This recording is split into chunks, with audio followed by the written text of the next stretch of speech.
I just feel like teaching today. I'm not going to do any hooping. I just want to teach.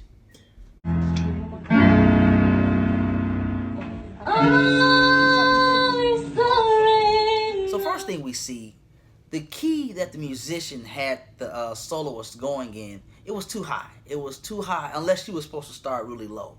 But I feel like that was too high for her. And so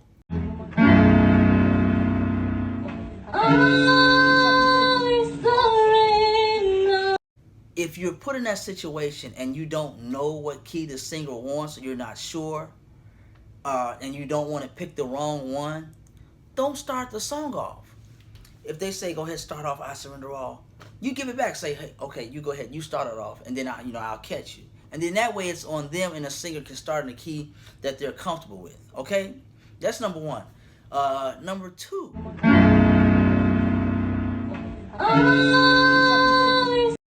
The singer, as the singer, if the musician starts the song off and it's not a key that you like, that's all you gotta do. Give them this. When this is the sign for stop. This means release. Release the keys. Get your hands off the keys. Stop playing. And you don't have to be rude. You ain't gotta say, ugh, what you playing? You don't have to make no face, because that's how we do in church. Singers and worship leaders, y'all can be stank sometimes. Putting in front of the musician, putting him on blast, putting her on blast. No, you don't gotta do all that. Just give the hand. Musician, you let go. And then that way, singers, you can just start off the song in a key that you want. Okay? Because you could tell right away she wasn't feeling that key, so she should have just gave him the release sign. She did not. She started in the key that she preferred. Okay? Now, this leads to the next thing. Number 3.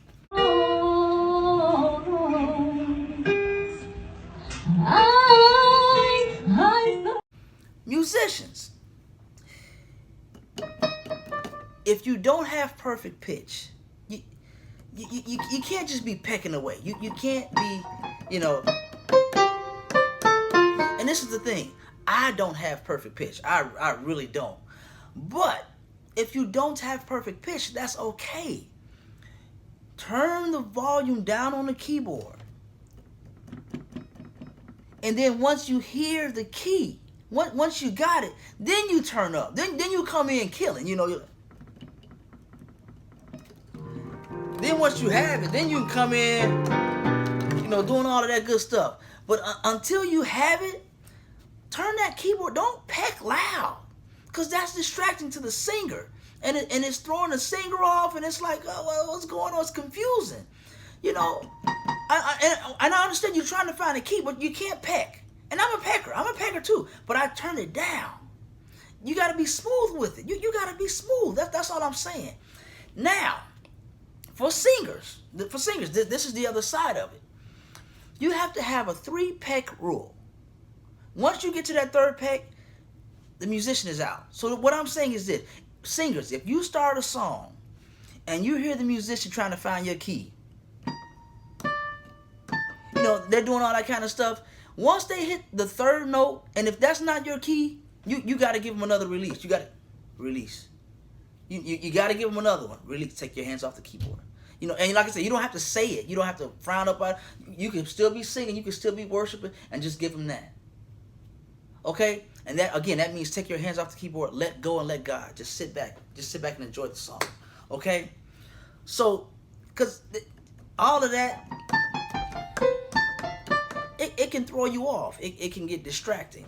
Now, on the flip side, singers, if the musician is supposed to be trying to find your key, you can't be unstable. You can't have a double-minded pitch. You can't have a double-minded pitch. You can't have a double-minded pitch. Oh my, I felt that in my shando. You can't be like, amazing grace. How you got to stay in the key, cause the musician's trying to find you. You can't be going all over the place. Okay? So that's very important. You got that? Okay, I gotta take a break. This is some good teaching right here. So again, the 3-peck rule. If once that 3rd one, if they're still pecking, And they don't have to have the right key after that third one. Give them the fist, and they can bow out. Okay, musicians. And again, if they give you the fist, let go. Don't get an attitude. Don't no, let it go. Cut that key. Sit back, and then once you have it, turn up and come in. Now, if they give you a second one, let it go. Don't come back. That if you get two of these, that means don't play. That means don't play. That means 2 minutes later, while I'm still singing the song, I still don't want you to play. Okay? Real quick, I just wanted to add that of course, we don't know what the circumstances were around the video, what happened. I'm just kind of assuming stuff. But I want to say, because I've seen singers do this. I've seen it happen before, where you talk to the musician and you guys agree on a key, and then the musician plays the intro in the key that you said, and then you start off in a different key. Now that's not right. That's not right, because folks are gonna look at the musician, and the musician's he's gotta adjust and do all this kind of stuff when you were the person that said you wanted to do this key. Now we don't know if that's what happened in the video, but I'm just saying it does happen, and I have seen it happen. So if you say, let's do the song in E, and I set you up in E, and then you want to start singing a song in A, that's not fair. Don't do that. Don't do that, singers. Don't do it. It's not spiritual.